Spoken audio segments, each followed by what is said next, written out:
మాణిక్యంబ శక్తిపీఠ క్షేత్ర విశేషం ఏమిటి? ఈ క్షేత్రానికి అనేక విశేషాలు కనిపిస్తాయి. ఏమిటి అంటే, ఎక్కడైతే సతీదేవి ఆత్మాహుతి చేసుకుందో అదే ప్రదేశంలో ఇక్కడ ఈ శక్తిపీఠం ఉంది. దీన్ని త్రిలింగ దేశం అంటారు. మన ఆంధ్రప్రదేశ్ ని త్రిలింగ దేశం అంటారు. అందులో ఎల్లలుగా ఎంచుకుని ఇక్కడ భీమేశ్వర ఆలయం ఒక ఎల్లగా చెప్తారు. అందుకని త్రిలింగ దేశంలోని త్రిలింగాల్లో ఈ భీమేశ్వర స్వామి లింగం ఒక లింగంగా చెప్తారు. ఈ లింగం 40 అడుగుల ఎత్తులో ఉంటుంది. ఎత్తైన లింగంగా మనకి కనిపిస్తుంది. 2 అంతస్తుల్లో ఇక్కడ పూజ చేస్తారు. అయితే ఇక్కడ ఉన్నటువంటి విశేషం ఏమిటి అంటే, సప్త గోదావరి సప్తపాయలు అంటే ఏ గోదావరిని సప్త ఋషులు 7 పాయలుగా తీసుకొచ్చారు అనేటువంటి విషయాన్ని చెప్తారు. తర్వాత ఇక్కడ సప్త ఋషులకి అక్కడ ఉన్నటువంటి అసురులకి కొంత యుద్ధం, వాగ్యుద్ధం జరిగిన కారణంగా ఇక్కడ గోదావరి అంతర్వాహినిగా ఉంది అనేటువంటి విషయాన్ని చెప్తారు. అయితే ఈ గోదావరి సప్తపాయలుగా ఇక్కడికి సప్త ఋషులు తెచ్చే సమయం ఆలస్యమైంది కాబట్టి సూర్య భగవానుడు తాను తెచ్చినటువంటి జలంతో ప్రథమంగా భీమేశ్వరుడికి ఈ మాణిక్యాంబకి పూజ చేశాడు అనేటువంటి విషయాన్ని ప్రత్యేకంగా చెప్తారు. ఇక్కడ సూర్యుడి విగ్రహం కూడా ఉంది అనేటువంటి విషయాన్ని చెప్తారు. ఈ విషయం పక్కన పెడితే మరొక విశేషం కూడా ఉంది. ఇక్కడికి వ్యాసుడు, అగస్త్యుడు కూడా వచ్చి ఇక్కడే ఉన్నారు. ఈ క్షేత్రంలో నిలిచి భీమేశ్వరుణ్ణి, మహాశక్తి అయినటువంటి మాణిక్యంబని ఎప్పుడు కొలుస్తూ ఉంటారు అని చెప్తారు.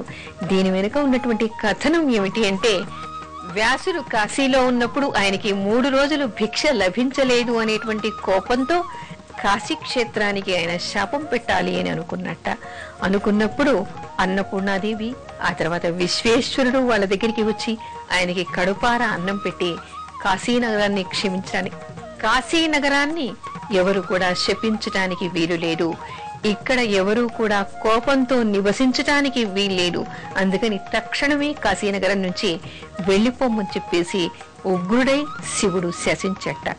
అందుకని గంగకి అవతలి ఒడ్డున వ్యాసకాశి నిలిచింది అంటారు.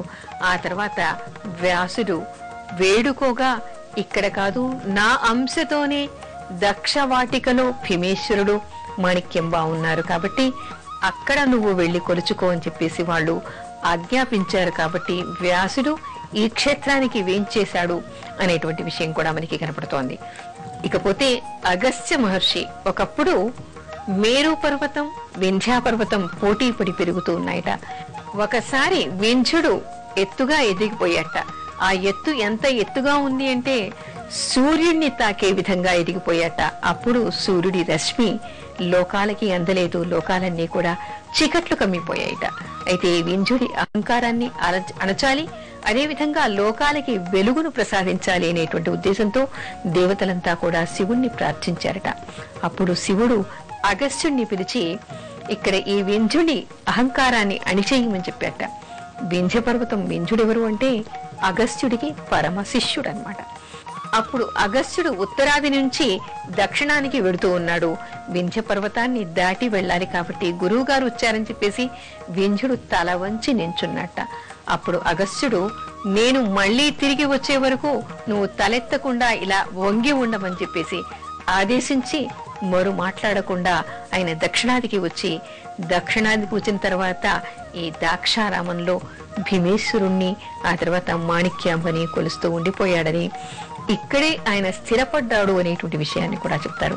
అందుకని ఈ దక్ష ప్రజాపతి ఏలినటువంటి ప్రదేశం, తర్వాత సతీదేవి ఆత్మాహుతి చేసుకున్నటువంటి ప్రదేశం, అదేవిధంగా శక్తిపీఠంగా మాణిక్యంబగా వెలిసినటువంటి పీఠం, భీమేశ్వరుడు స్వయంభూగా ఉన్నటువంటి పీఠం, సూర్య భగవానుడు మొట్టమొదటిగా కొలిసినటువంటి ప్రదేశం, అదేవిధంగా దక్షిణ కాశీగా పేరొందినటువంటి క్షేత్రం, ఆ తర్వాత అగస్త్యుడు, వ్యాసుడు కూడా వచ్చి ఇక్కడ స్థిరపడినటువంటి క్షేత్రం కాబట్టి ఇది మహామహిమాన్వితమైనటువంటి క్షేత్రంగా చెప్తారు. ఎవరు ఇక్కడికి వెళ్లి అర్చించినా కూడా వాళ్ళ పాపాలన్నీ పరిహారం అవుతాయి అనేటువంటి విషయం మనకి పురాణ కథల్లో కనిపిస్తోంది.